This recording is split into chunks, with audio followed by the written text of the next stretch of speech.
Salut les gens, c'est Julien pour C'est bien d'être bien et aujourd'hui, troisième épisode de test de la montre RunSense SF810 de chez Epson. La dernière fois, je vous ai demandé en fin de vidéo le thème que vous vouliez que j'aborde aujourd'hui et le GPS a gagné haut la main. Bon bah du coup je vais vous parler de GPS quoi. Et calez-vous bien au fond de votre fauteuil parce que j'ai pas mal de choses à dire. Pour commencer, on va se pencher sur la vitesse d'accroche du signal.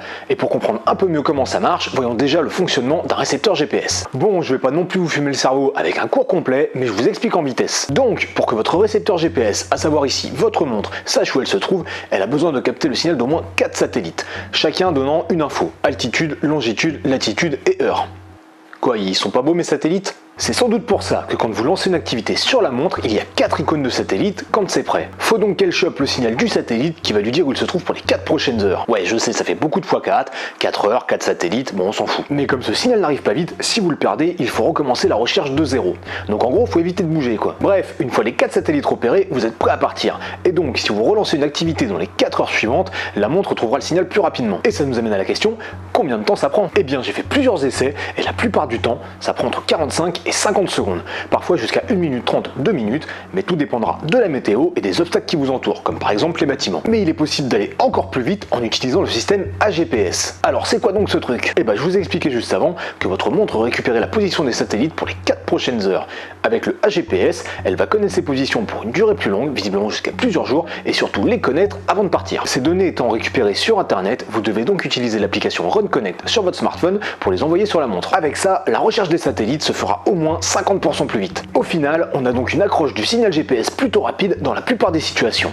Maintenant, voyons voir ce que ça donne côté précision. J'ai déjà effectué plusieurs sorties avec la SF810 au poignet pour des distances de 4 à 18 km, pour lesquelles j'ai à chaque fois comparé les valeurs de distance et de dénivelé avec la montre que j'utilisais habituellement. Bon, en fait, l'agence de com qui s'occupe des 100 runners testeurs veut pas trop qu'on cite d'autres marques apparemment, mais bon, moi je suis un ouf, donc je vais prendre le risque, et si vous me revoyez pas, c'est que je me suis fait pécho par la brigade Epson quoi. Cette autre montre, c'est la V800 de chez Polar. Au niveau distance, elles tombent toutes les deux d'accord à quelques mètres près, par contre niveau dénivelé, c'est pas ça du tout. Sur ce point, j'aurais plutôt tendance à faire confiance à la V800 qui est équipée d'un altimètre barométrique, mais bon, pour en savoir un peu plus, et comme j'ai pas envie de trop vous raconter de la merde, j'ai décidé de faire un test en trouvant une mesure fiable pour un lieu donné. J'ai donc trouvé le site geoportail.gouv.fr qui propose de faire des mesures sur fond de carte IGN, et puis j'ai choisi comme lieu les escaliers des 12 colonnes de Cergy. Les mesures sur la carte donnent une distance de 249 mètres avec une altitude maximum de 84 mètres, une altitude minimum de 36 mètres pour un dénivelé de 48 mètres. Et donc sur cette petite portion en ligne droite, les mesures devraient être très fiables. C'est donc parti pour 3 allers-retours dans ces escaliers,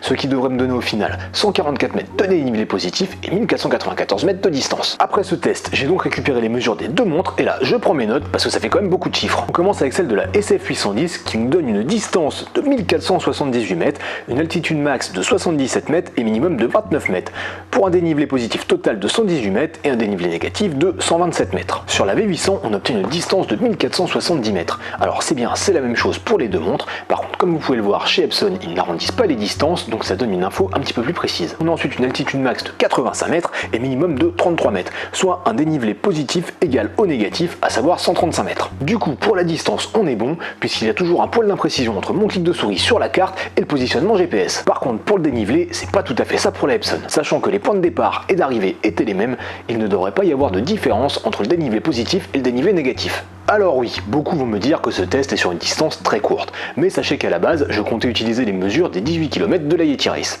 Ouais, on s'est fait enfler 2 km. Le problème, c'est que j'obtiens un D+ de 979 mètres sur la SF810 et de 790 mètres sur la V800. La course était annoncée pour un D+ de 1000 mètres, ce qui n'aurait le point à la Epson.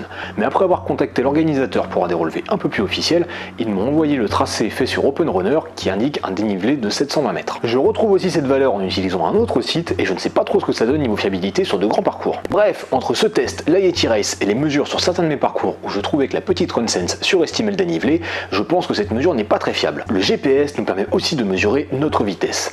Là, a priori, ça fonctionne bien, sauf de temps en temps quand on regarde cette valeur en temps réel. J'en avais déjà parlé dans l'épisode précédent, mais il arrive à certains endroits que l'allure affichée soit bien inférieure à la réalité et qu'en accélérant, ça donne une vitesse encore plus basse. Donc pour moi, deux possibilités, soit la montre n'arrive pas à calculer assez rapidement les changements d'allure et s'embrouille toute seule, soit c'est le signal GPS qui décroche. En parlant de ça, j'ai un petit tunnel sur le début d'un parcours habituel où ma V800 a tendance à décrocher. Ça n'a jamais été le cas de la RunSense à cet endroit, mais celle-ci compense compensant les éventuels décrochages par le capteur de foulée, il est possible que les pertes de signal ne soient pas signalées. Donc sinon, pour la vitesse moyenne, je retrouve la même chose que sur la V800. Pour finir, un petit mot sur la trace GPS qu'on peut voir ensuite sur son smartphone ou sur son PC. Et en un mot, bah c'est propre. Tout ça pour dire, maintenant que je vous ai bien emmerdé avec tous ces chiffres, que je trouve que le GPS de cette SF810 fonctionne bien. Mis à part pour la mesure du dénivelé qui ne sera pas super fiable, mais sinon c'est tout bon. Et voilà, c'est tout pour aujourd'hui, mais on se retrouve très vite pour la suite de ce test. Bon, sauf si, comme je disais juste avant, je me fais zigouiller pour avoir parlé de la V800. Enfin bon, on verra. Donc d'ici là, pensez à laisser un pouce bleu sous la vidéo, posez vos questions en commentaire, abonnez-vous à la chaîne, et je vous dis à bientôt. Du test de la montre RunSense SF810 de chez Epson. Dans le premier épisode, que vous pourrez retrouver en cliquant juste ici, on en avait fait le déballage. Aujourd'hui, je vais vous parler de sa mise en route